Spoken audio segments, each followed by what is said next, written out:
Hello বন্ধুরা, তো আজকে ছিল শনিবার, নিরামিষ ডে। তাই আমি মাকে বলেছিলাম লুচি আর একটুখানি ছোলার ডাল রান্না করতে। আর এদিকে তো আমার নাক পুরো ঠান্ডায় বন্ধ হয়ে গিয়েছে, যার জন্য আমার কথা বলতে অনেকটাই সমস্যা হচ্ছে। আমার ভয়েস শুনে তোমরা নিশ্চয়ই বুঝতেই পারছো। যাই হোক, অনেকদিন পর মায়ের কাছে একটা ছোটখাটো বায়না করেছিলাম, যার জন্য মা এখন সবকিছু রেডি করছে লুচি বানানোর। প্রতি শনিবারে আমরা যেহেতু ডাল বা নিরামিষ খেয়ে থাকি, তার জন্য অনেকদিন পর মাকে বলেছিলাম যে একটুখানি ছোলার ডাল আর লুচি করার জন্য। অনেকেই আছে যারা শনিবারে মাছ মাংস কিছুই খায় না, নিরামিষ খায়। আমার মায়ের ময়দা মাখা কমপ্লিট। তারপরে এখানে ছোট ছোট করে গুলি কেটে নিচ্ছে। গুলি কাটা হয়ে গেলে একটা থালা দিয়ে ভালো করে ডেকে ওদিকে বসিয়ে দিয়েছে প্রেসার কুকারে ছোলার ডাল। ছোলার ডাল রান্না করা হয়ে গেলে তারপরে আমি বসে পড়েছি এখানে লুচি বেলার জন্য। খেতে হলে একটু তো করতে হবে, তাই না? সব দায়িত্ব মায়ের উপর চাপালে কি হবে।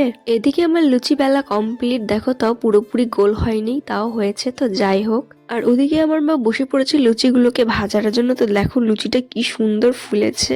তারপর মায়ের এক এক করে সব লুচিগুলোকে ভাজা হয়ে গেলে মা প্রথমে আমাকে বসিয়ে দিয়েছে খেতে। এদিকে মায়ের কাছে বায়না করি লুচি খাবো লুচি খাবো, কিন্তু চারটের বেশি আর লুচি খেতেই পারি না।